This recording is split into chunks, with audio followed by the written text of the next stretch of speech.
Number 25, are you the one who gets scared or the one who does the scaring? Don't worry, that's a kid.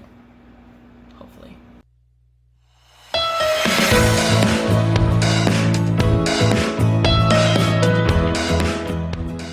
Hey friends, welcome back to my channel. So today, in honor of Halloween, I thought it'd be fun to do a spooky Halloween question tag. So I found this online. It's a tag kind of for YouTubers.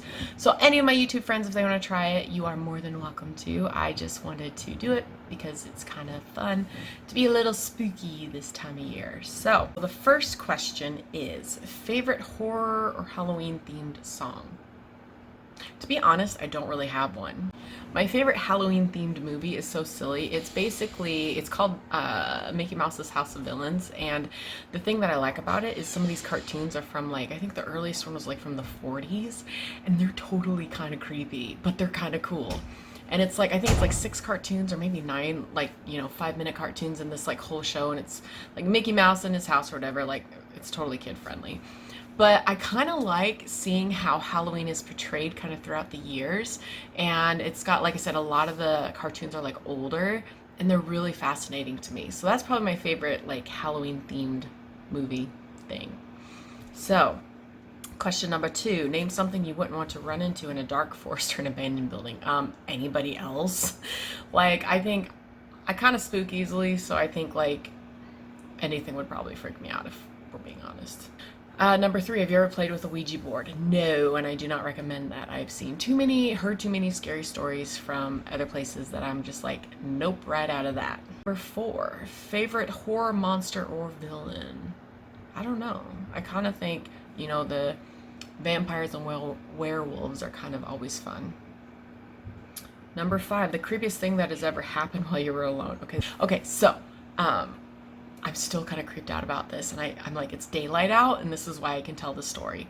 So my husband and I, after we first got married, we lived in an apartment for like 6 to 8 months, and then he's from Canada, and my father-in-law, mother-in-law, and like the rest of his siblings, because we got married, that's how he was able to get his green card.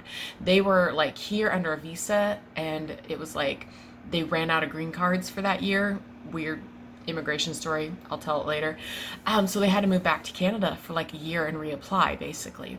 So like his job was amazing, they let him move back, work from home, whatever, but they wanted to keep their house in the States because they were only going to be gone hopefully for like a year, and I think it ended up being about a year and a half before like they got back and got their green cards. So we moved into their house for them as kind of like a favor to them, to watch their house, and it was kind of a favor to us because we paid a fair price for it, but obviously we were paying for a 4-bedroom house way less than like what we would have if we bought our own. So my husband was working out of town for the weekend, and he was working at this place like a few hours away, and he just ended up spending the weekend because reasons. So I'm in bed, and they had like a big master bedroom with like the master ensuite, you have a fancy soaker tub in the shower, and it's like 2 a.m, and all of a sudden like the shower water turns on. I kid you not, I freaked out. I'm like half awake too, but so I'm trying to like act chill and normal. I go in there, I open the door, and it was like just a little bit, like as if somebody just turned the crank just a teeny little bit, and then just like the dribble of the water, from the shower. And I went in there, I turned it off, and I probably called my husband at like 2 o'clock in the morning, and I said, their shower just freaking turned on. And then my sister was actually living in the same town as me, and I called her. I said, can you please come stay the night with me? Because I was so scared. And so that happened one other time when I was alone, and then I don't think it ever happened again, but it was the scariest thing in my life. Like, scary. Number 6, if you dared to spend the night in a haunted house, would you do it? No.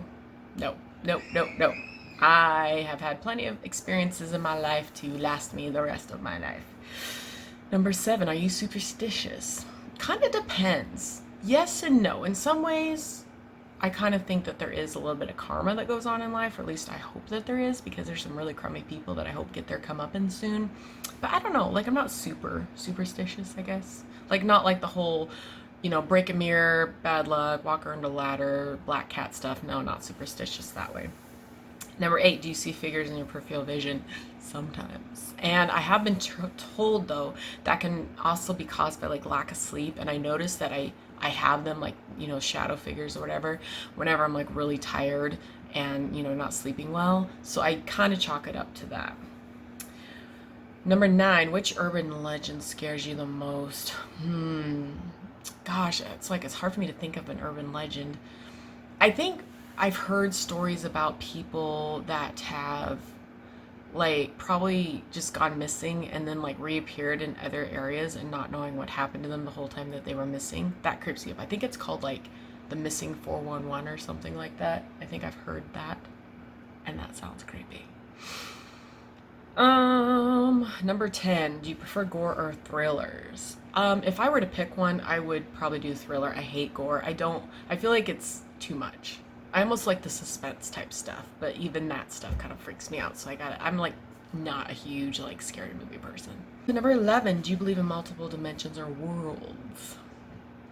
I don't not believe it, but I also wonder. Like in some ways it kind of makes sense, but in other ways I think it's maybe too vast for me to fully comprehend, and that stuff kind of freaks me out too. So I just kind of, I'm potentially open to the idea, but not like super, yes I believe, or no I don't believe. Have you ever made a potion of any sort? If you count pretending that I was a mad scientist and mixing all the little like free shampoos from a hotel together, pretending I was making a potion, then that's about it.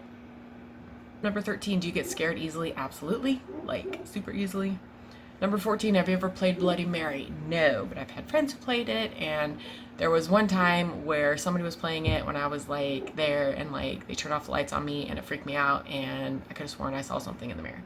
15, do you believe in demons, the devil? Yes, I do think that there is demonic influences, and I think that there is a spiritual world. We don't always fully comprehend what goes on in said spiritual world, but yes, I do. Number 16, you're home alone, but you hear footsteps in your house. What do? Grab my gun and start searching around. Straight up. Or blame it on the dog and pretend it didn't happen. Number 17, if you got trapped in a scary movie, which would you choose? I don't know. I would hope that in the scary movies, I would be like smart enough to not do the stupid stuff, you know? Number 18, if you could only wear one Halloween costume for the rest of your life, what would it be? It's a good question. I don't know. Probably want to be a princess. Why not? Do you ever go to a graveyard at night? Or number 19, would you ever go to a graveyard at night? I would be willing to, but I don't know for sure. Maybe. Number 20, in a zombie apocalypse, what is your weapon of choice? I don't know. What would be... It depends. If zombies are slow, then maybe like a long sword that like they don't get close enough to me. But if they're really fast, probably like a gun that I could shoot them really quickly. Number 21, would you rather go to a Halloween party or trick-or-treating? Well, since I wasn't really allowed to go trick-or-treating when I was a kid, I'd prefer to go trick-or-treating. But both are nice. Number 22, you're in a horror movie, and you're the final girl, the first to die, the comic relief, the skeptic, and the smart one, or the killer. Are you... Oh, sorry. You're in a horror movie. Are you the final girl, the first one to die, the comic relief, the skeptic, or the smart one, or the killer? I would be the smart one, thank you very much. Number 23, do you have to watch something happy after watching horror movies so you can go to sleep? Sometimes, yes. Like, I used to watch Criminal Minds and have to watch something good after Criminal Minds because it was creepy. Number 24, whilst watching scary movies, are you the person who yells at the characters, the person with their eyes covered the whole time, or the person who falls asleep? A little bit of the first two. Number 25, are you the one who gets scared or the one who does the scaring? Don't worry, that's a kid. Hopefully. Probably the one doing the scaring, because I'm a dork like that. 26, favorite scary book. I don't know. Some of those Brothers Grimm's fairy tales are pretty scary if you ask me. Number 27, how old were you when you saw your first horror movie? Way too young. I was probably like 9 or 10, and I still am like terrified about it. That's my kid for you. Number 28, what was your first Halloween costume? Probably a pumpkin. I think I was a little pumpkin when I was like, what, a baby. I guess I was my first Halloween costume was probably a pumpkin. Number 29, what are you going to be for Halloween this year? I don't know yet. I don't know if I'm going to dress up at all. I normally try to because it's fun, but I don't know if I will this year. And number 30, if you could have a spooky Halloween pet, like a black cat, owl, bat, rat, or wolf, what would you pick? I would pick a wolf because they're pretty awesome. So I hope that was fun. I kind of like that. I don't know, like, life is interesting, and Halloween is just kind of a fun time of year. So happy Halloween, everybody, and thank you guys so much for watching. I'll see you all next time.